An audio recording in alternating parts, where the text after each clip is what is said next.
I always knew. Yeah. Because there would be nights when I'd be drinking. I would tell myself, even though I was successful, I was one of those successful, well, was I successful? Functioning alcoholic, right? You know, I still worked out. Like I always ate right, and I always went to the gym. I just was destroying myself and my family and my friends. And but you talk about that rock bottom shit, and you know, it wasn't rock bottom for me yet. You're really a high functioning population, right? So it means if we back up and look at your life from the outside, it appears that everything is all put together. I got the job, I got the car, right? Yep. We got the boats, we got the house, I got the wife, I got the kids. I'm showing up to work as I'm supposed to. It's a facade. For the most part. It is a facade, right, on some level, but it also offers this level of denial, right? Where it's like, I'm okay, and here's why. And I'll tell you, it's...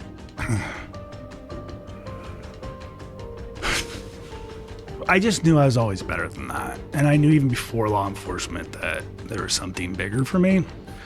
And why was I doing it, and why couldn't I stop?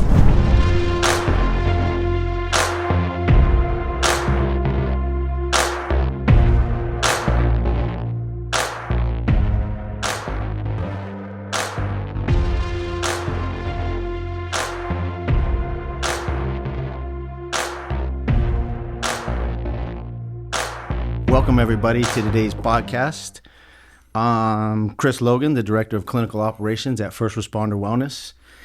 I'm here today with a good guest, former law enforcement officer and an alumni from First Responder Wellness. If you don't know what First Responder Wellness is, it's an organization out of Newport that is specific in treating first responders with some of the challenges that come with being a first responder. And so our hopes today in talking with Will is to really gain a little bit of insight, one, about who Will is. And this is really cool, right? Yes. Because it's kind of a trip if you think about where you started and what a journey that it's been, right? And then the fact that you and I are kind of sitting down right now. I know. I mean, it was definitely a long road. Yeah, it was a long road. And now we're sitting down kind of chopping it up, and we're going to learn a little bit about kind of who you are, right? What it was like for you as a law enforcement officer, and then kind of what were some of the things that got you to recognize that you needed help, and then what led you to First Responder Wellness, where eventually you got the help, and then talk a little bit about kind of what, your life is like now. So, I mean, if you don't mind, right, tell us a little bit about what was it like growing up for you, right? Growing up, we were a traditional Italian family, church every Sunday, stuff like that. My dad, who's been in law enforcement for 57 years, was old school. Wow. I mean, we had more than most people, right? My dad worked a lot. It was a great upbringing in the sense of I never needed anything. I was never hungry. I always had good equipment for sports. My dad coached my sports. I have a brother and sister who are significantly younger than me. And reasons for that is because, my dad oftentimes, would come home from drinking after a shift, and there was a lot of arguing and a lot of, violent type behavior in the house growing up. It's safe to say he's kind of that old school cop mentality. 100%. Old school cop mentality.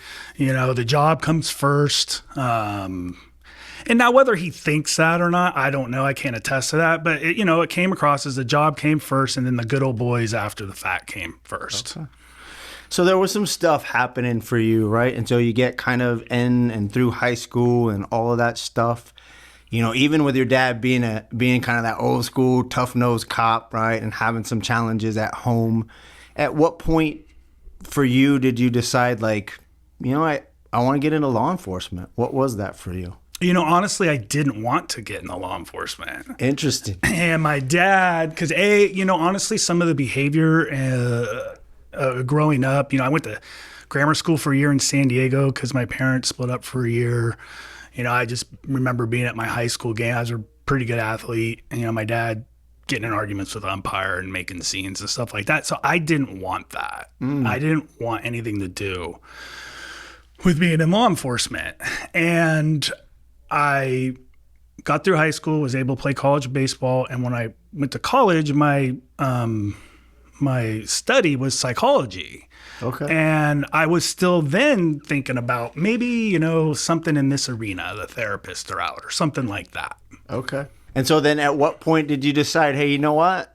I'm going to, at this point, you're kind of like, I don't know, and it's interesting, right, for me, because I got the opportunity to meet your dad, right? And we'll get maybe into that a little bit later on. But he's definitely larger than life kind of a guy, right? Still is.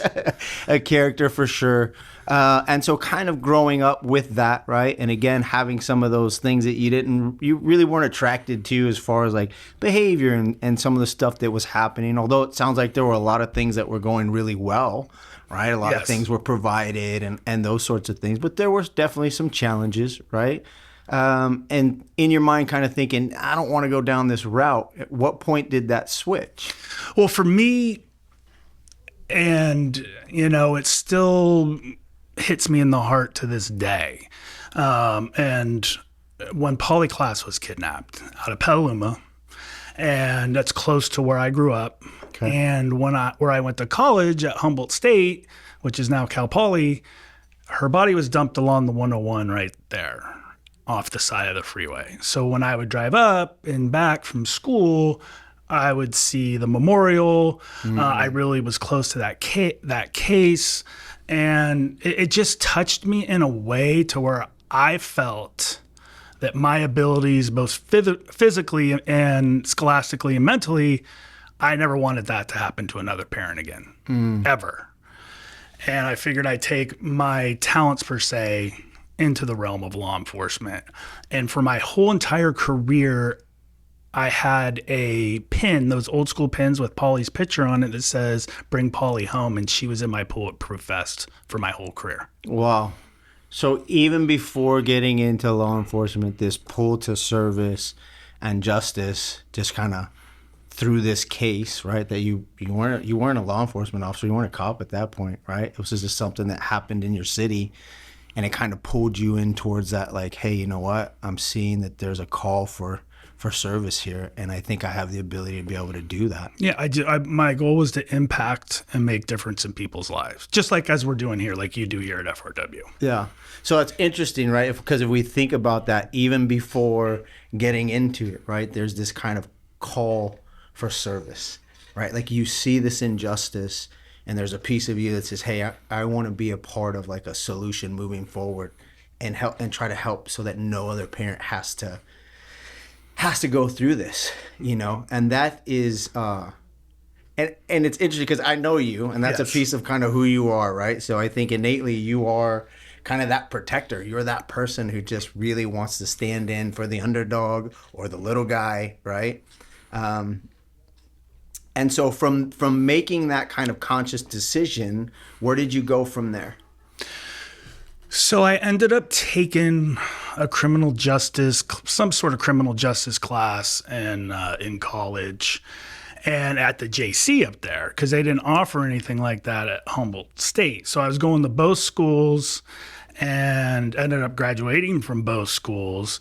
But as the more I took in the criminal justice world courses, the more interested I actually became. And then I met some really good people along the way. One who's the actual elected sheriff of Humboldt County. And then my best friend since like third grade, and the godfather of my kids, he followed with me in there. And then we all just decided, we're graduated, let's go to the academy in January of 94. January of 94. Yeah. Right. Fresh out of college, right? You're like, let's go do this thing. Let's get in here and do this academy, right? Yes. What was that like? It was definitely intense. It was definitely different, but having the athletic background, I'm used to like that. I don't think it's this way much nowadays, but the yelling, the kind of straight in your face, the DT instructors, all that kind of stuff. There was something that happened to me in one of the classes, one of the DT classes, and And I think I got a little overboard, and I had to go have a review. Like, hey, so it was just definitely different, right? Yeah. The study was all day, all night, because if you failed the test, you only have one chance to make it up and you're out. And, and it was, you didn't want to do that. You wanted to graduate. And then back then, most people weren't sponsored. So you wanted to be in the top 5, top 10 of the class. And they would tell you where you ranked, right. So you could get, one of the better jobs that were out there at the time. So you complete the academy and then you hire on. Yes. Right? So take us through a little bit of kind of rookie Will. Rookie Will struggled.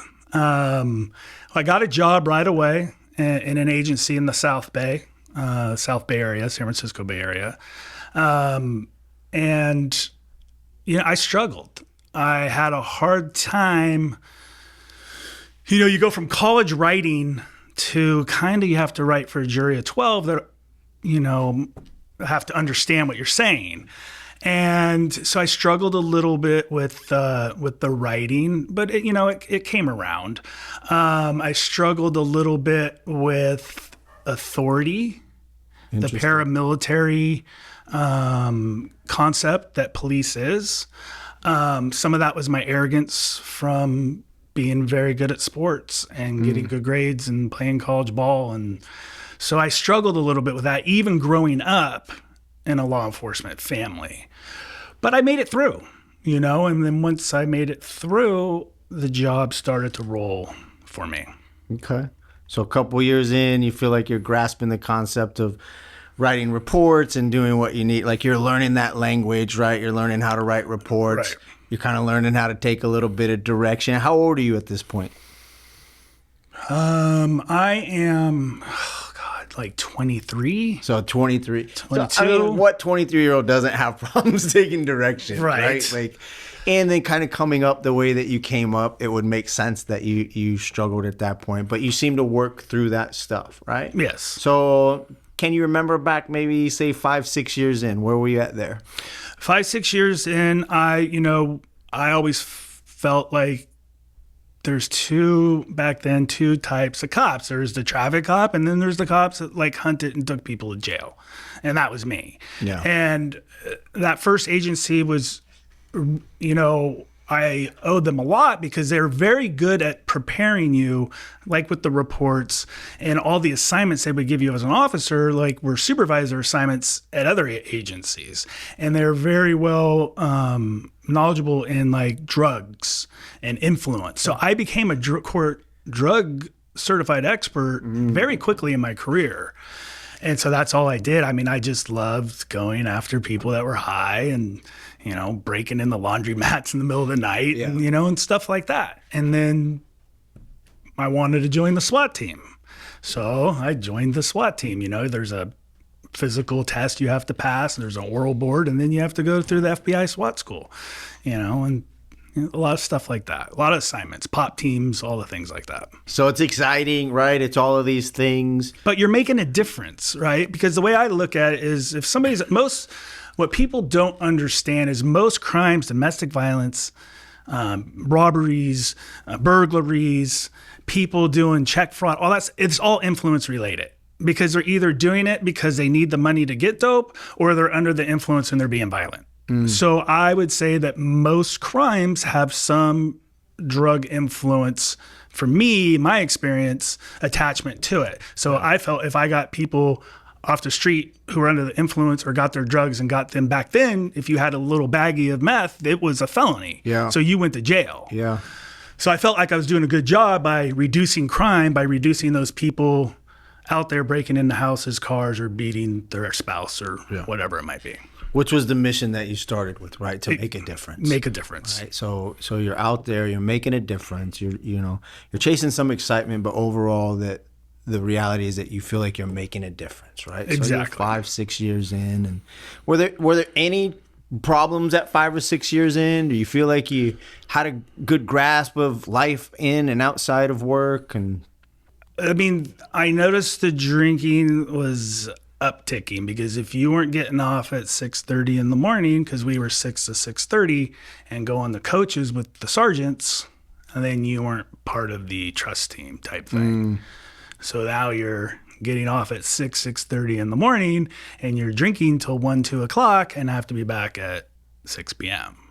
At that point, do you feel like it's more about like fitting in, like being part of what's going on? Definitely the camaraderie and fitting in with the right group. If you don't drink, we don't trust you type thing. I mean, that was a big saying back then, at least in my experience. Even if you didn't want to go, you didn't want the label, at the time. So. And trust is a huge thing, Yes. right? Like, especially working with first responders, trust is a big thing, but it's innately a much bigger thing when it comes to law enforcement. I love working with cops, and it's interesting because they don't trust anybody, and a lot of times they don't even trust cops. So it's like, okay, so obviously we got our work cut out for us when it comes to like building trust and doing that. So it would make Right. sense that at that point, like, you want to be part of the trusted, right? Like you want people to understand that you're there for all the right reasons, that you got their back, like you want to be trusted. And so it sounds like at that point in time, that included like showing up at the, in the parking garage or wherever you guys yeah. are showing up, right? After shift to toss back a few beers or whatever it is. Exactly. Yeah. And so when do you feel like for you started to really see some impact from the job, right? Like where was that, when do you feel like that started impacting your life, and what kind of impacts did that have? I felt like it really impacted me. One of my first SWAT call-outs, a flashbang was thrown into a crib on top of a baby, and the baby was on fire. So that was I still think about that today. Yeah. Yeah, as you should, right? Like that's a huge trauma for anybody to have to deal with. And I have to imagine, like, this is what, late 90s, early 2000s? Are we that far? We're late 90s, because I only worked for that agency for 9 years. Okay. So late 90s, and there was a lot of going out as couples, cop couples, and then people mouthing off in a bar, a lot of bar fights, and it's like, if I'm here to uphold the law, why am I acting like this towards other people, whether they started anything or not? But it was just the challenge, the disrespect. I get the disrespect at fucking work. I'm not going to get the disrespect when I'm away from work. So late 90s, early 2000s in the Bay Area, right? There's probably a ton of drug activity. That's probably a good height for gang activity. So to your point, like, you're dealing with a lot of stuff. And it sounds like it's slowly starting to impact you, right? Like doing some of the things that you're doing, handling some of the calls that you're handling, or having things go the way that they go when you're kicking in doors and stuff like that. Right. Which I think too, it's part of what I hoped that we can do here, right, is really bring an awareness to the reality of like the stuff that you guys are dealing with, that I don't think a lot of people understand.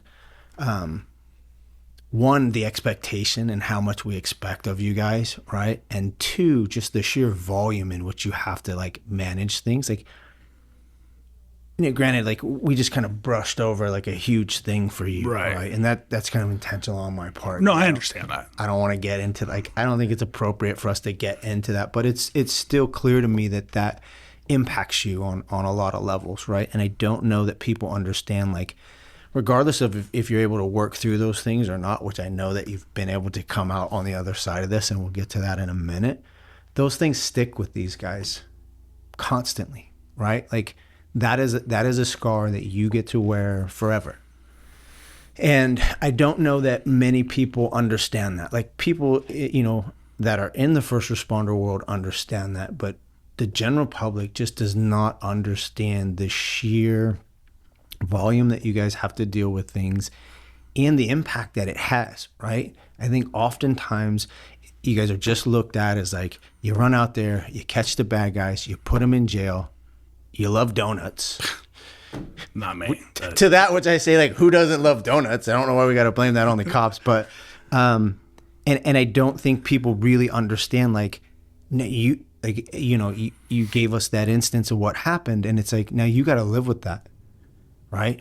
Well, You got to learn how to it's deal definitely with that. challenging, and there's no playbook for that. And when people don't understand, and I didn't even understand it because back then you didn't even talk about it, right? It was still old school. It was starting to be tweener, but in between, like shifting, Right. but it was old school. Like I wouldn't come home and talk to my dad with it because he would just hand me a drink. Right. You wouldn't talk to your buddies with it. We would talk shit, you Yeah. know, and then Dark humor, that sort of stuff. And it's Yeah. not even just that call, right? It's the ones that add up to it. It's the child abuses, the domestic violence. You know, I remember a dispatcher of ours in town got really bad and had to go to the hospital. And you see that and you work with this person and it's just constant Yeah.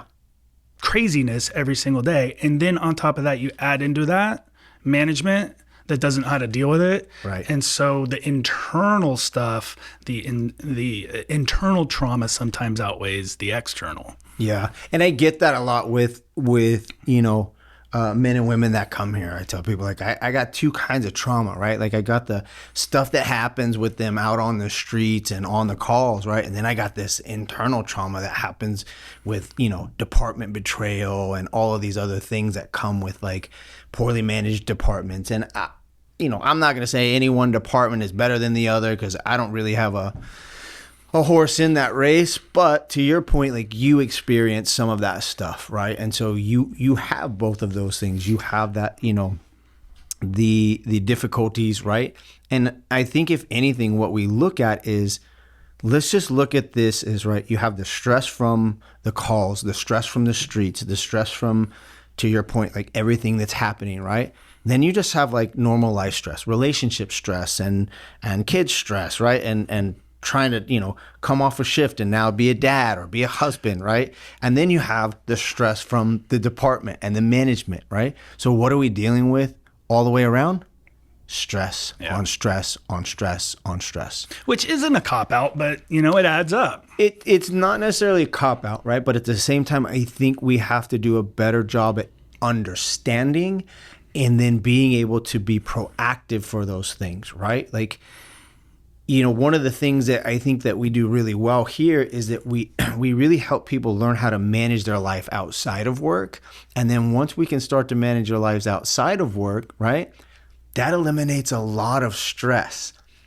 And I tell people, well, that's great now that we have eliminated this stress here because that's just going to give you more room to tolerate it over here, right? But we're trying to balance it out. And to your point, no, it's not an excuse or a cop-out, but it is a contributing factor to what we find with our first responders. And it's just this giant amount of stress and this inability to be able to manage. And then you start doing things like some people turn to drinking, right? And to try and cope. And so talk to us a little bit about when did the drinking start to become like a huge issue? And when did you realize like you were going to have to get some help?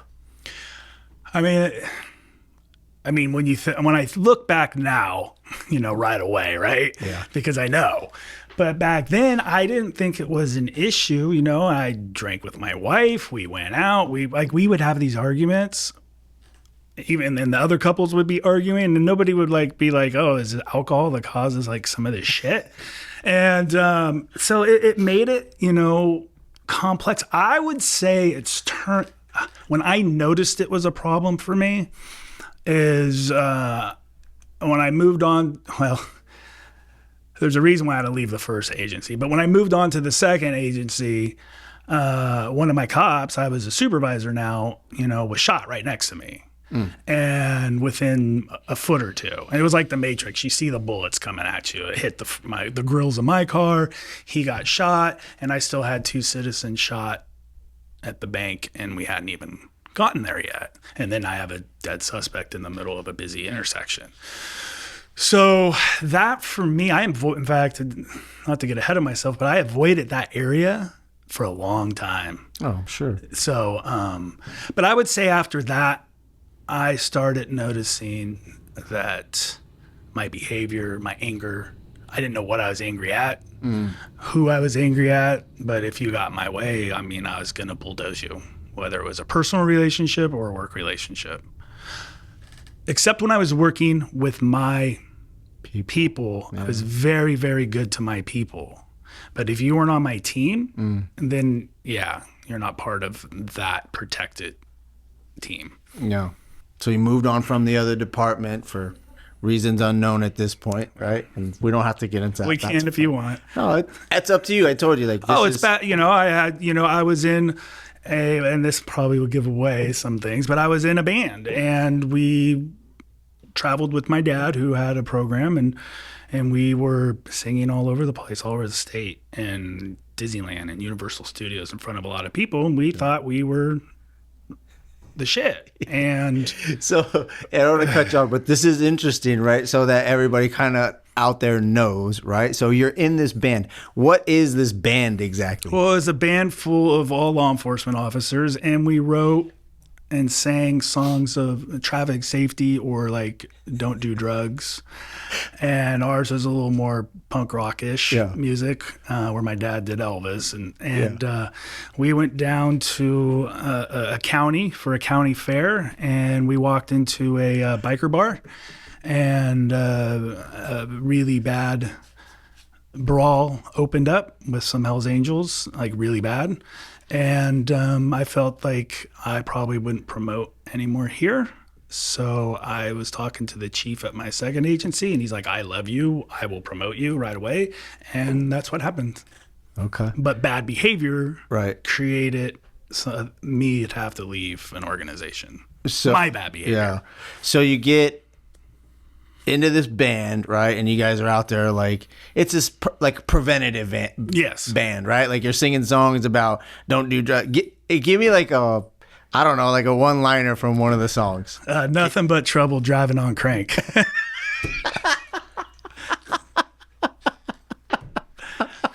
Nothing but trouble. Is this like a punk rock song? Yeah. And the other one was like something like, I got really stoned and I drove off the road. And it was all kind of like Blink 182-ish kind of beats. Okay. And so you're trying to get a message across to the youth at this point. Right. Because I felt that was more impactful. Me and the people in that band at the time, we were younger. Yeah, my dad was the star doing the Elvis stuff and all that, but our stuff was more new wave and, for the youth to listen to. So and it worked, actually. Battle of the Bands with Elvis. Right. But we were on MTV. We did, Mornings on 2 and Good Morning What America. was the name of the band? Well... You don't want to say? Yeah. He doesn't want everybody to look. Well, because there's a bullshit story behind that, too. Oh, okay. So, all right. Well, we don't have to get into it, right? But so here this happens, right? There's some stuff happening there, right? It sounds like there's really just kind of a recipe, right, for a lot of destruction in your life. And it sounds like at this point, like drinking's kind of at the center of all of this. Well, especially with the band stuff, we were with my dad a lot. And we'd be in like high-end restaurants and he'd be drinking and bad shit would happen. And then you're drinking, so this is your dad, that people, he's piss poor behavior, but you're going to protect your dad and or the law enforcement people. And then so you just, go with it. So there's a lot going on, right? You move over to another department, and how do things kind of carry over from there? That's, at the time, I was married. I had no kids yet. And it kind of became, we're having kids. And surprise. I'm like, okay. And I have 2 wonderful kids. I mean, I know every parent thinks their kids are the best, but mine really are the best. Yeah. And they're pretty good. I've met them both. So one of them's actually right over here.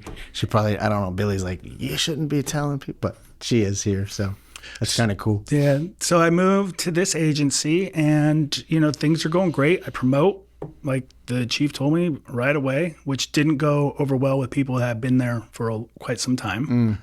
A lot of gang shootings. I think 1 year in that, I can't even give you a number, but there was quite a few.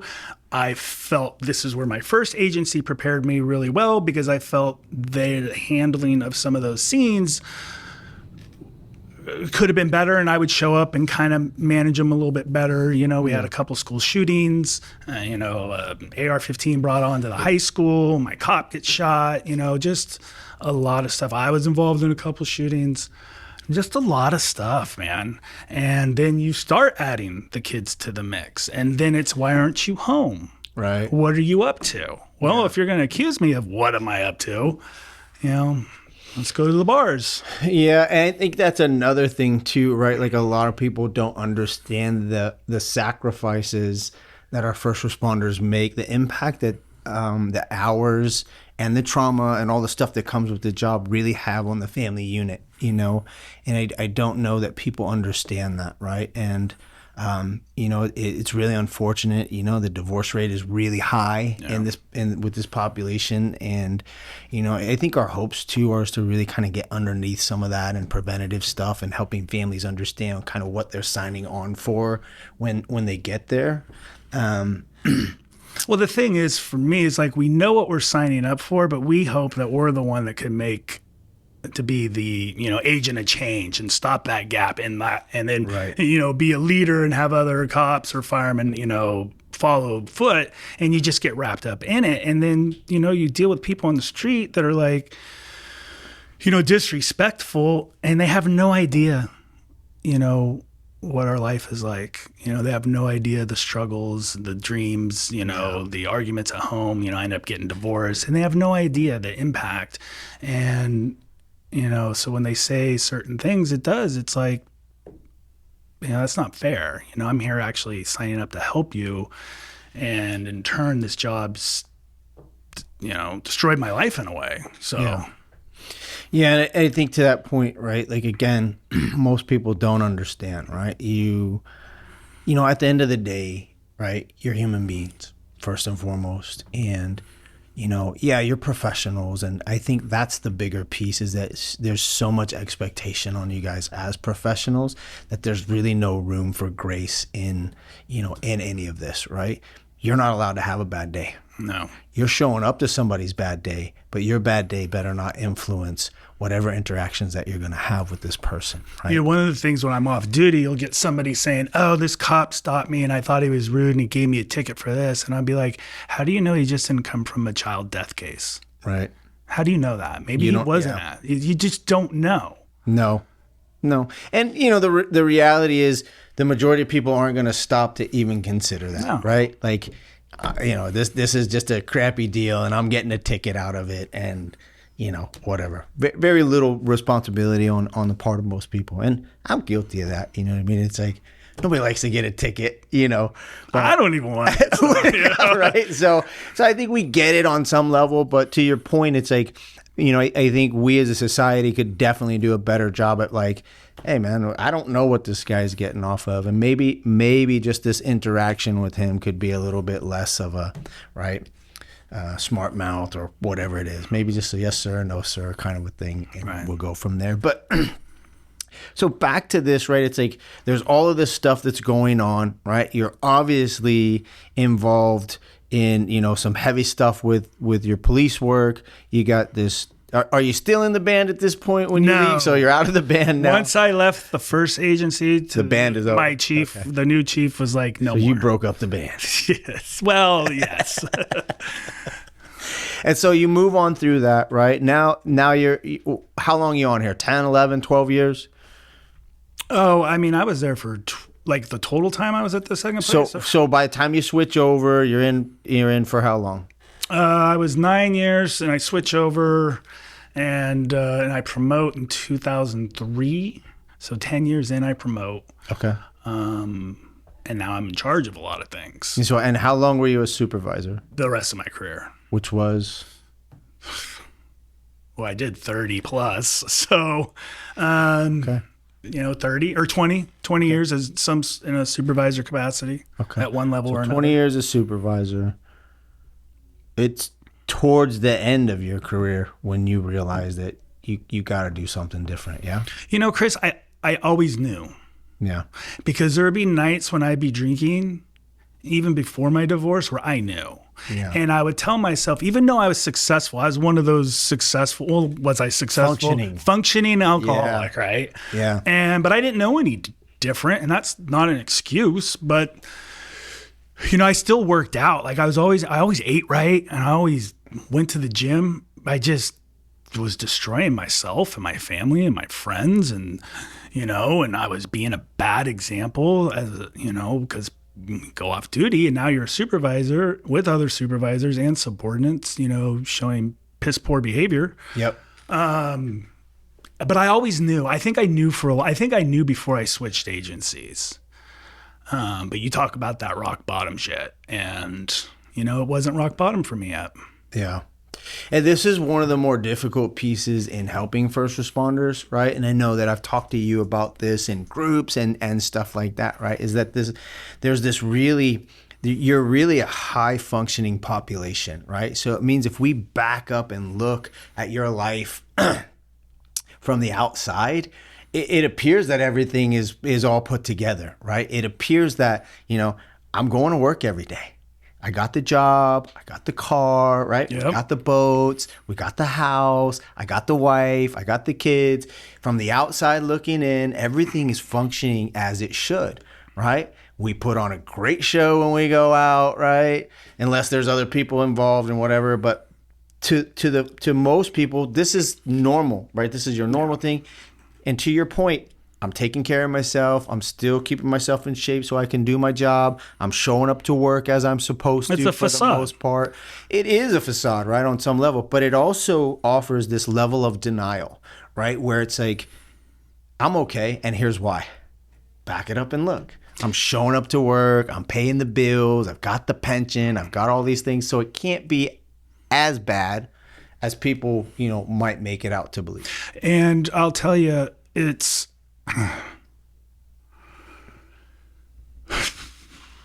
I just knew I was always better than that. And I knew even before law enforcement that there was something bigger for me.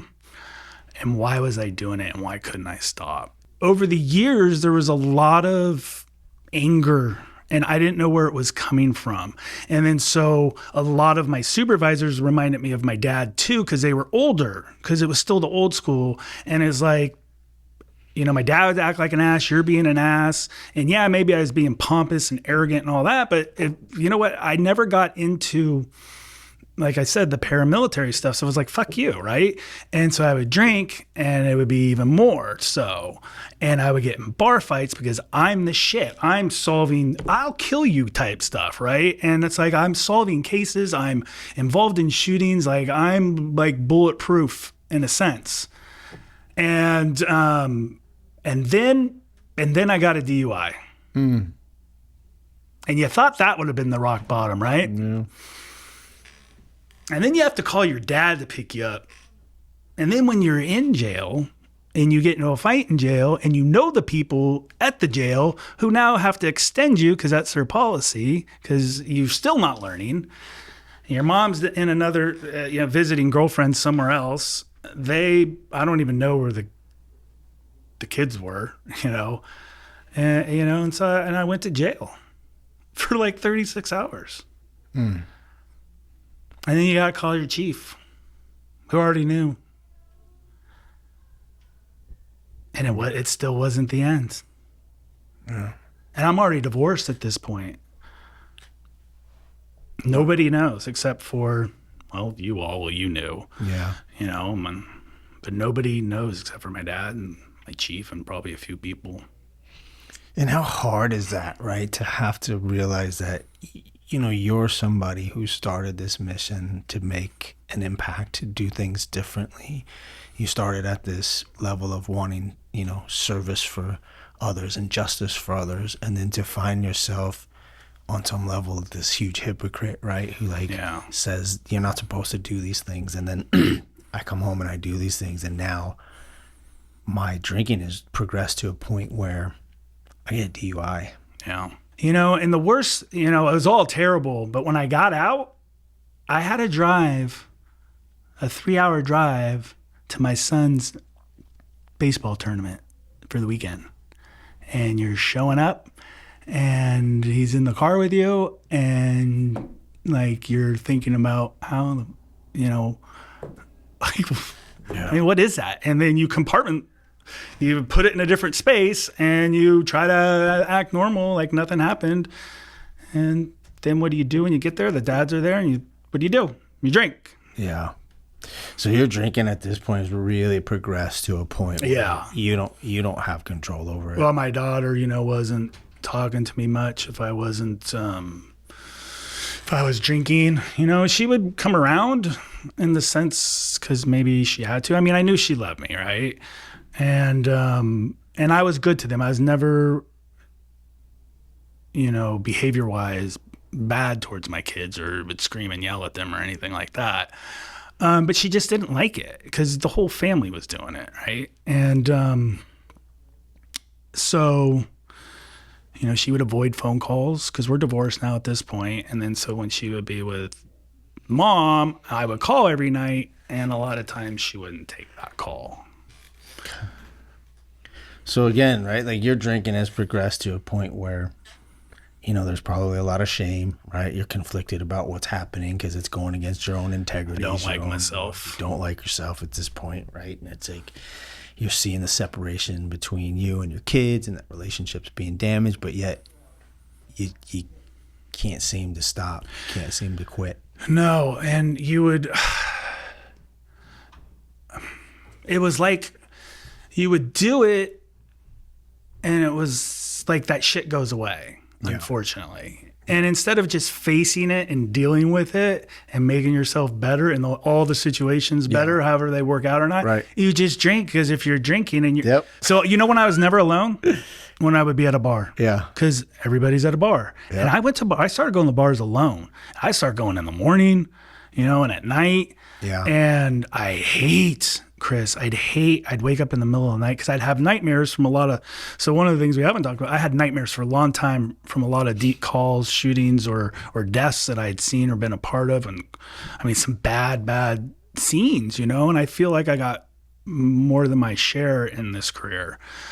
And, where your gun doesn't work in the dream or, stuff like that. And then you'd wake up because you're so intoxicated still, shaking, anxiety. So what do? Gotta drink some more. Gotta drink some more. And that's, I think that we get stuck in that cycle. And I remember in the throes of my own addiction, right, being stuck in that cycle of like that shame and just sheer regret. And it was like the only way to get through that, right? I can't sit with this and feel it, because if I sit with it and feel it, it's going to destroy me, right? So what do I have to do? I got to put some, let's get some ease and comfort in me, right? And then now it's just this vicious cycle, right? And so you're in that cycle. You're trying to drink the shame away. You're trying to drink the nightmares away. You got a ton of trauma from work. You got things going on in your life that you can't control. I'm sure there's a ton of shame around the DUI at this point, but yet you haven't stopped drinking, right? And I think, again, that really shows the loss of control that we experience when we shift over into that sheer addiction. I mean, how many contracts did you break with yourself?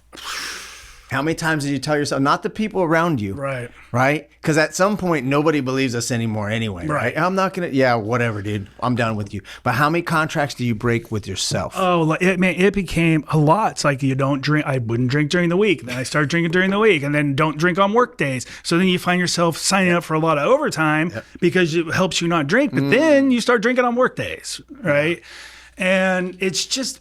And what was crazy for me is, again, the health aspect of it. I was so healthy when it came to food and physical fitness and reading and education and then the drinking's bad, man. It's fucked up. And I think that's just more the rationalization and justification. We've earned it, right? I'm taking care of myself here. I'm eating right?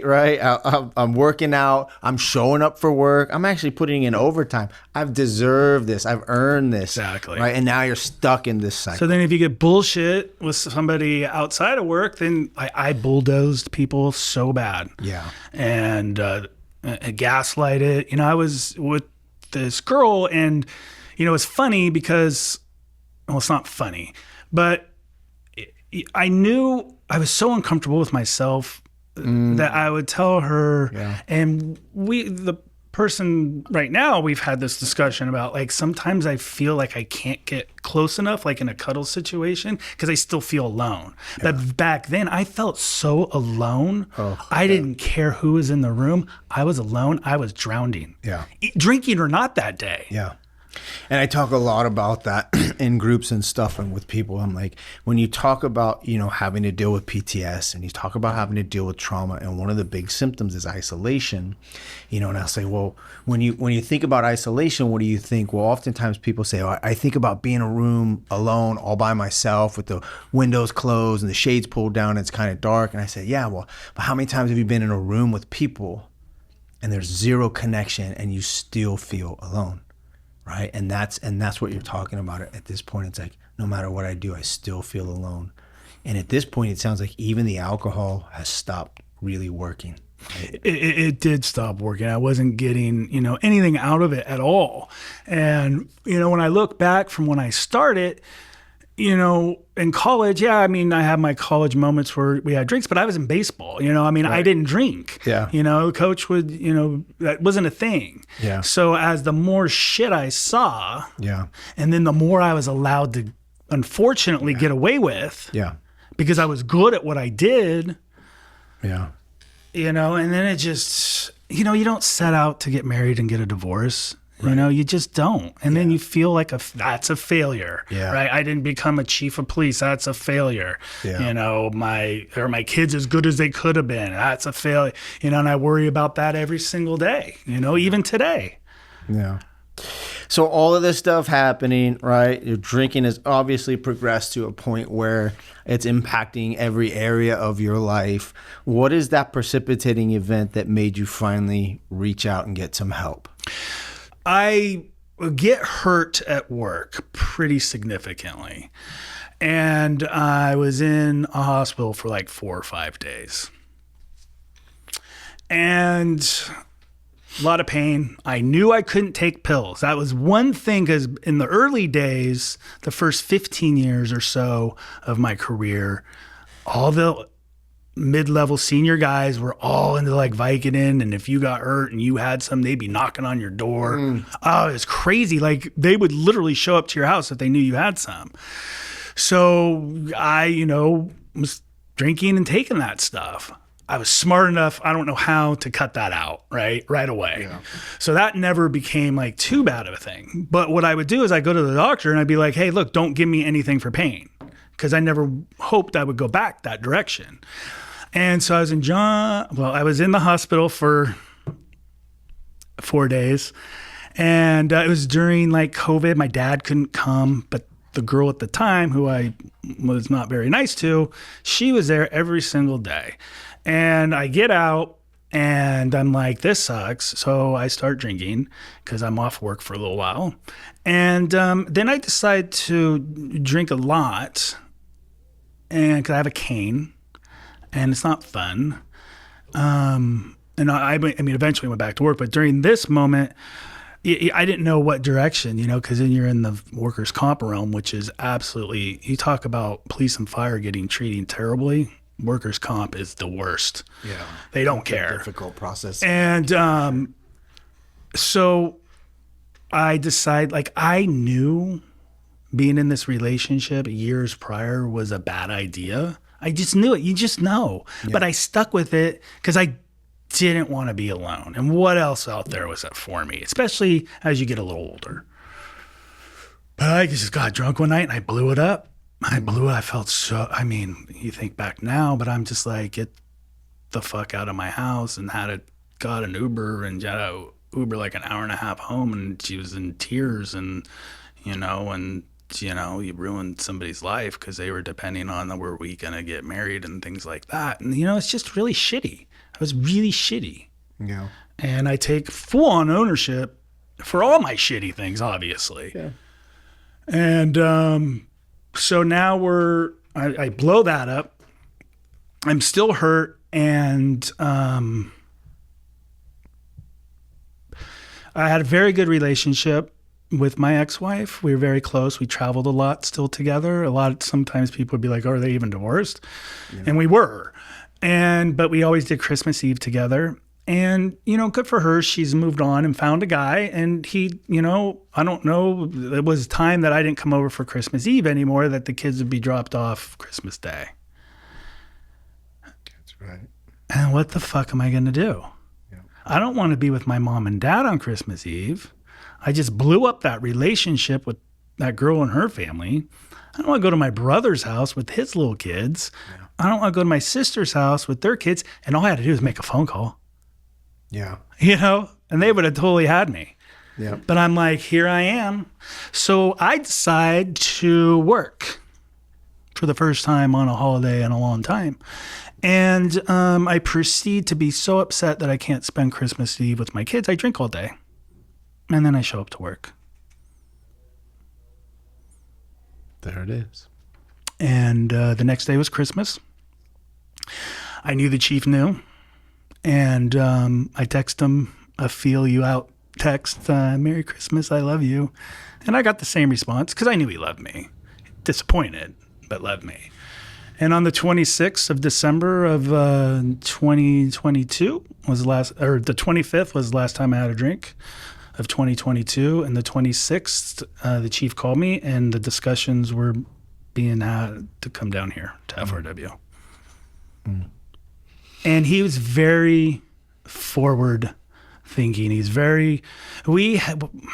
Our relationship's like brothers. Like he would get upset with me like brothers, not like chief subordinate type thing. And you look back now on every conversation that we had, I understand. I tell him that now. He's retired. We're both retired. Yeah. We have these conversations, and I love that relationship. And I'm just like, I thank you for what you did. I thank you for those conversations. I wish I listened sooner, but I couldn't hear it, and he knew it. And his whole thing was, you're getting close to retirement. I don't care about Will, the law enforcement officer. I care about Will, the family man, and the retired person, and what that life looks like, because you're killing yourself. And I was. I mean, there was suicidal ideations. There was when I'm in my car doing 100 miles an hour, hammered. Yeah. Right. Just this what's the subconscious? Yeah. Not going to go jump off a cliff by myself, but putting myself in huge risks. Yeah. Huge risks. Yeah. So, yeah, I that Christmas Eve was probably, I don't know why, it was the hardest day of my life. But then at the same time, looking back, it's the greatest day of my life, right? And that's weird how that happens in this recovery realm, right? Like it's the most difficult times in our addictions and our life often turn out to be these blessings in disguise, and they turn out to be like the best thing that ever happened, right? Because ultimately, as hard as that was, it's what got you off the train, right? It's really what prompted you to get well. And thank God you had somebody who was, forward thinking, like you said, and was in a position to say, hey, because at this point, right, it's real easy just to go, we're done with you. Right. We're done. They have every reason at that point to just terminate you and move forward, right? Like you've already got some stains on your record. Now you're showing up intoxicated. Mm-hmm. He knows it, but he looks at this and he goes, there's years of service that, where Will was a really good cop. And then there's the Will that he knows and has grown to care for. So he takes all of the bad behavior aside and says, go and get help. He very easily could have been like, we're going to do an investigation on this. You're terminated. Yep. Have a good rest of your life. Yep. But he gave a shit enough. Yeah. And, in doing that night, I put my people in a shitty, because there's some things that happened that I won't get into that night that wasn't done, that should have been done. I left and drove home, right? I mean, so they were getting involved in an investigation and getting in trouble. And now I got other people in trouble for my piss poor behavior. Yeah. So you get here, right? You get here, and let's talk a little bit about what it was like when you arrived, and then we'll get into a little bit of just a quick overview of what your experience was like, and then I want to hear about what your life is like now. So my chief, the night before, we drove to Sacramento, and he had a dinner set up for me with my closest people at work, unknown to me. Lots of tears, lots of hugs, lots of support, even though I had, done some really not so great things. He has my best friend at work stay the night in my hotel room because he was afraid I was going to bounce. So he was sent there to watch me, and the chief was in the room next door. And, Nice. and we flew down the next day, and it was in front of, there's a sign out here somewhere. I have pictures of me and him on the first day here. And Jenny, who was the BHT, she shows up and she's like, okay, we're going to take you to Netherway. Yeah. And I'm looking at the chief. I'm like, aren't you coming with? And he went off with, oh God, I can't even think of it. It doesn't matter. Because he knows some of the people that work here. Yeah. And so I'm like, aren't you coming with me? I'm like, I need my Linus blanket. I'm like, what the fuck is this? And of course, on the way down here, you're thinking to yourself, I'll just fucking get through this shit. Like every single new person here. Yep. You know, I'll just get through this, fake it through, say I'm good. I don't have a problem. You know, all that fucking bullshit. Check. Let's go home. So then I get here and I show up at Netherway and here's like people on the couch. I'm like, what the fuck? And then, you know, it's like, man, I was scared. I'd never been so scared and so relieved. Yeah. And the decision I made, I believe I met Megan first, who was my case manager then. And she said something to me that resonated. And I said, you know, to myself, I said, if I'm going to be here, then I'm going to be here. And I think that's the key when you're here is to have to listen. Yeah. Things are set up here for a reason. Yep. And, you know, and you meet some people and you hear other struggles from other first responders, you know, and district attorneys and FBI and you're like, oh, fuck, there's other people like me that have seen bad shit. And then you also learn that just because you have more trauma than somebody else, it only takes one trauma to have trauma. Yeah. You know, a lot of people, you hear them when I was here, we can get out in a second. I was here for a while. And I've had the privilege of coming back a couple of times and you hear people, you know, I want to do it for my family, for my kids. But I did, but I mainly wanted to do it for me because if you don't do it for you first, then you're not going to do it for anybody else, right? Yeah. And so I knew I wanted to be the person that I always knew I could be. And that was the person, looking back to poly class, is helping people. Yep. And I wasn't helping people anymore, you know, including myself. Yeah. You know, and, you know, I was a dick to a lot of fucking people. And no excuse because it was drinking or trauma or whatever. You know, you just were. And that's not who I was. And, you know, I owe a lot of apologies out there. But, you know, you come here and you're scared. And then, you know, I don't get to go with my friends. And then, you know, things start to change, you know, and it was great. I mean, you had to be all in. Yeah, and that's one thing I love about working with the first responder population is that, you know, I've been in mental health and substance abuse treatment for, you know, well over a decade, and I've worked with all kinds of populations, and, you know, there's a lot of resistance that comes with a different populations, and working with the first responders, once you guys decide to push all in and like make the commitment, man, it is, let's get to work. Let's get some things done. Like, I really want to get better. So that part is refreshing. And I clearly remember when you said, you know, okay, I'm all in, right? Like, I know that it's going to be a rough road, but I'm in. And so I'm going to trust you guys. I remember you sitting in my office, like, I'm going to trust you guys. I trust you. And I know that you have my best interest in mind. And so let's see what we can do here. And you did. And you went all in, man. And you...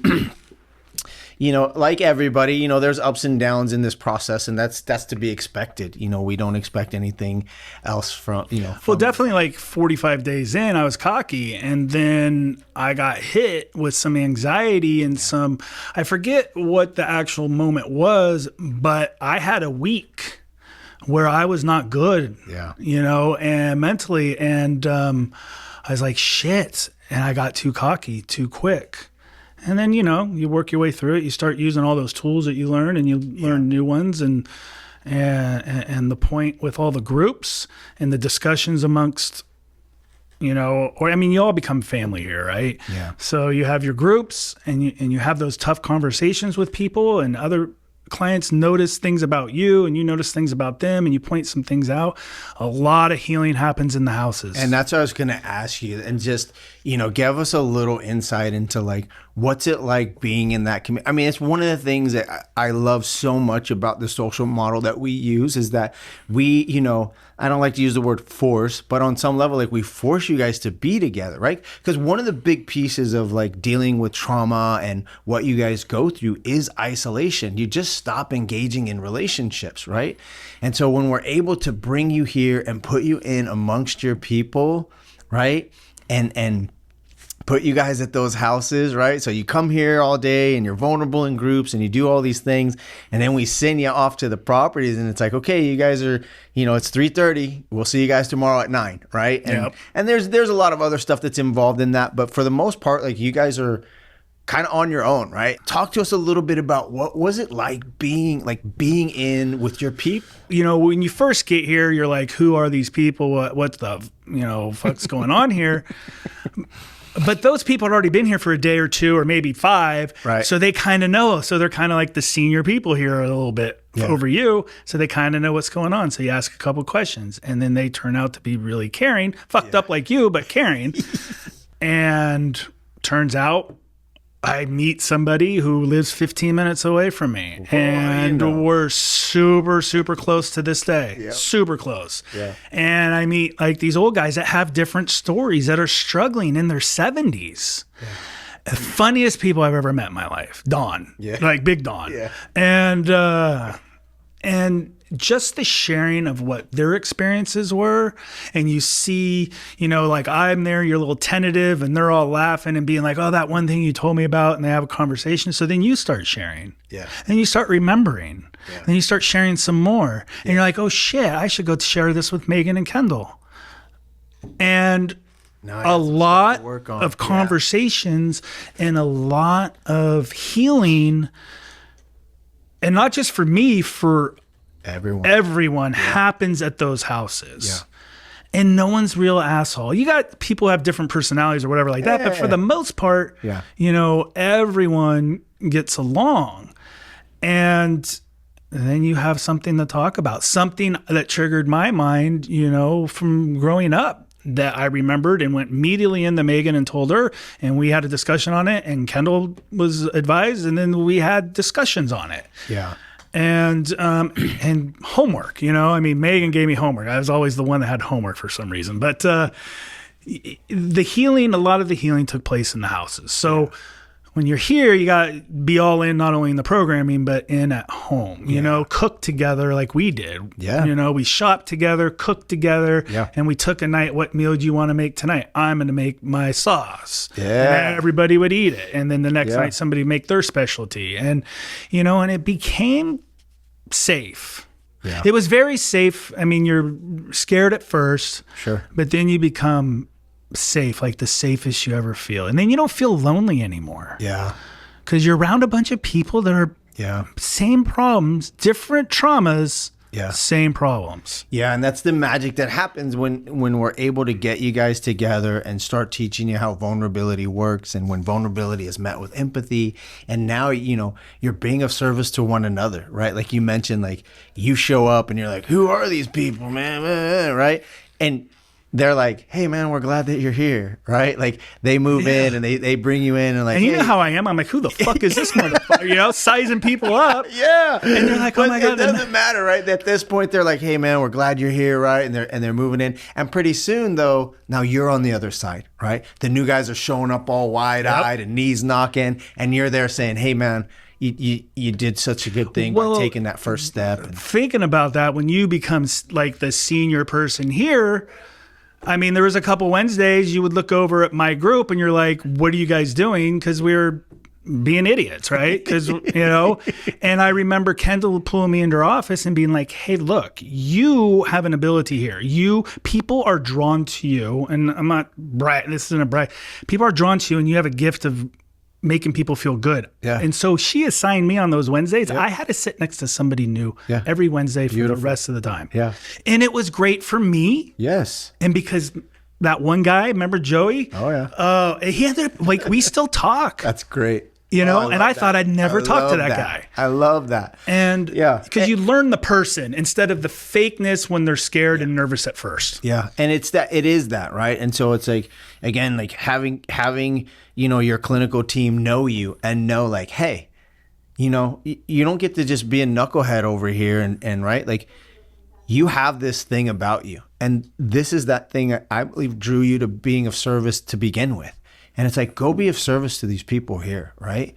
Like, go be of service to the new people. Sit next to somebody new and remember what it was like to be the new guy. Yeah. And you did that a lot, man. You did that a lot, and it really helped you. It helped people that were here. So it was such a great experience to watch you kind of grow and in and through all of that and work through all your stuff with your clinical team, right? And become and then family week happened. Yeah. And then we do family week, right? And what do you think for family week was the biggest impact for you?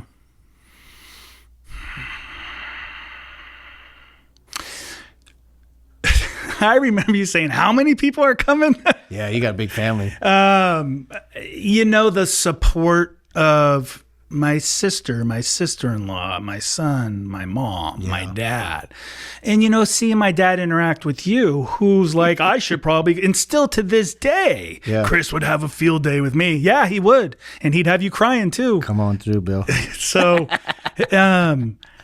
you know, that it was very impactful, but mainly... You know, when my son walked in and he sees me for the first time in months and he already has tears. He's like, I love you. When are you coming home? You're the best dad ever. And I'm like, no, I'm not, you know, and it's just hearing like him loving me unconditionally, no matter what, you know, and, you know, it was nice to hear my parents and that kind of stuff and my sister and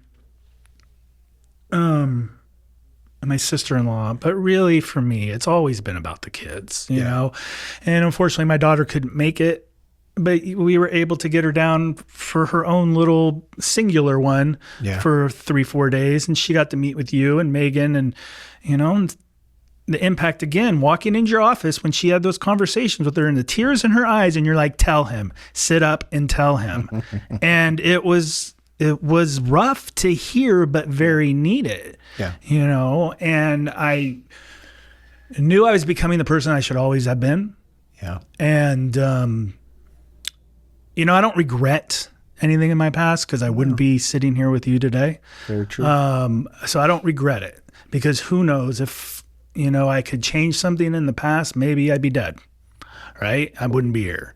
So I don't regret anything. Good. And, you know, life's about what it is, ups and downs, and depending on what you learn from them and how you act as a leader, not only in your profession, but in the community, right? And, you know, be the agent of change, you know, walk the path less traveled and, you know, changing, but, you know, for my kids, you know, I mean, for me, which in turn was for them, hearing that and seeing them. Yeah.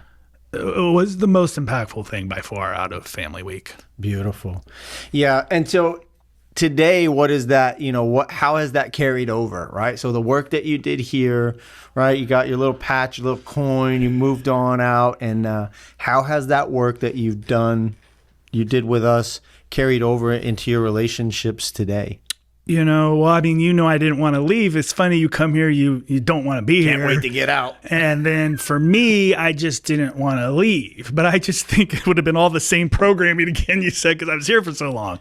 I was scared, you know, because I was protected. And I had built, obviously, a deep relationship with some people who had already moved on here. But I had built a deep relationship with you and Kendall and Megan. And I didn't want to lose you guys. I was afraid. That was a big fear. And obviously that turned out to be a false fear because I talked to all of you still.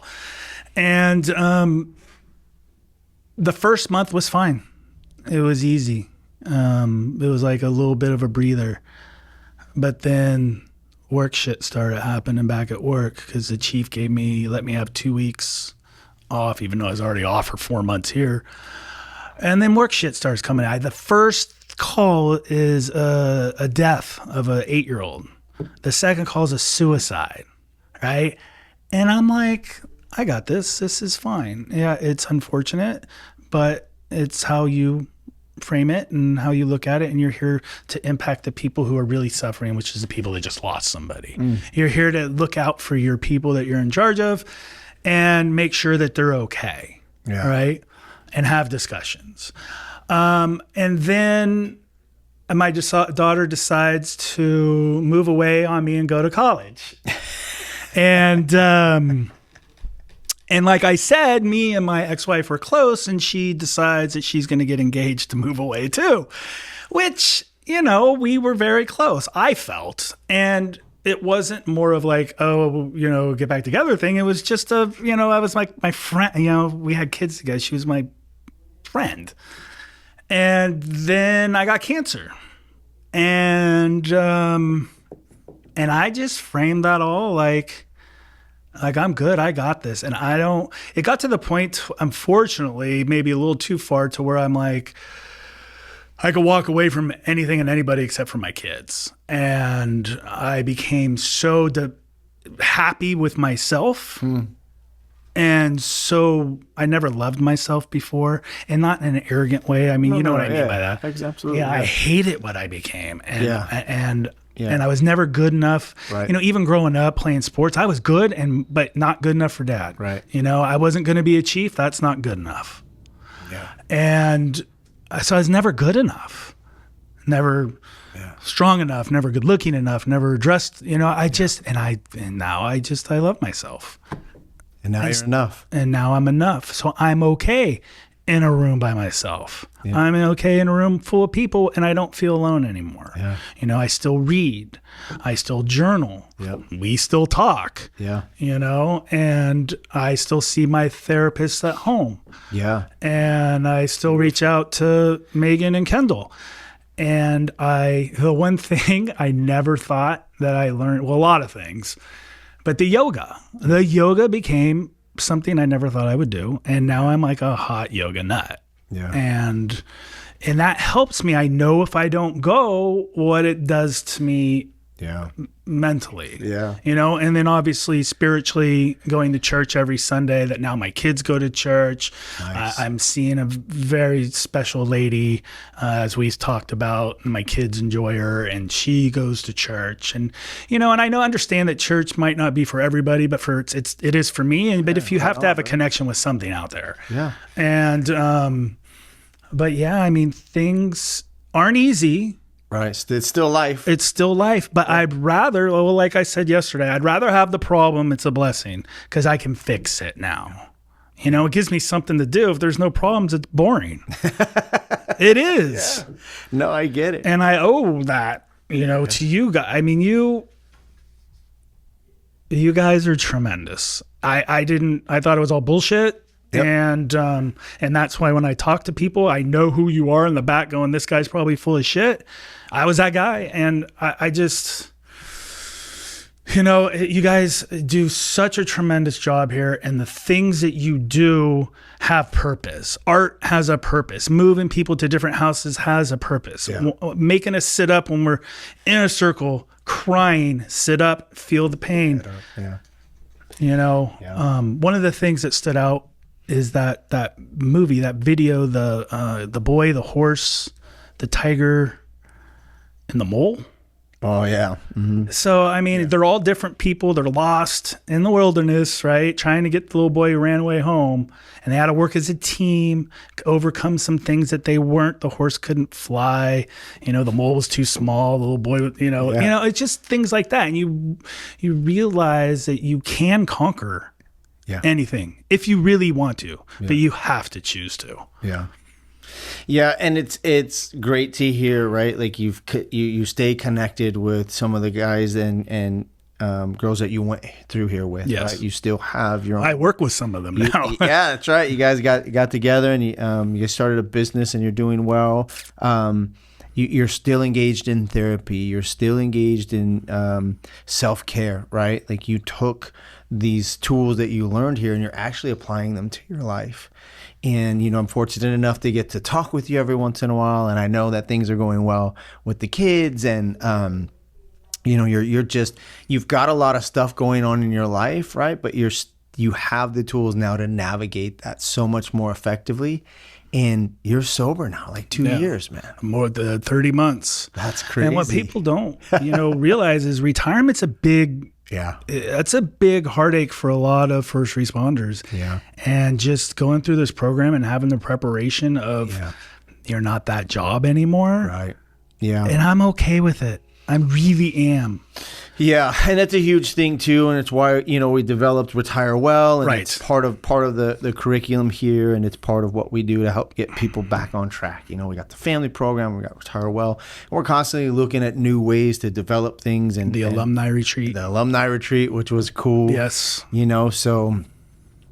Dude, it has been just an honor and a privilege to sit here and kind of walk through this again with you. And, I am just so grateful that you took the time and the opportunity to sit down and share so much with us and, to potentially have the impact on some people out there who might be in your shoes or considering treatment of some sort, right? And so I think it's really important and impactful to hear from somebody who's walked that line, man, who's gone through the things that you've gone through, and that you took the leap and came to a program such as First Responder Wellness, and you're successful on the other side of it, And I love the fact that you were very candid in the ways of like, life's not easy.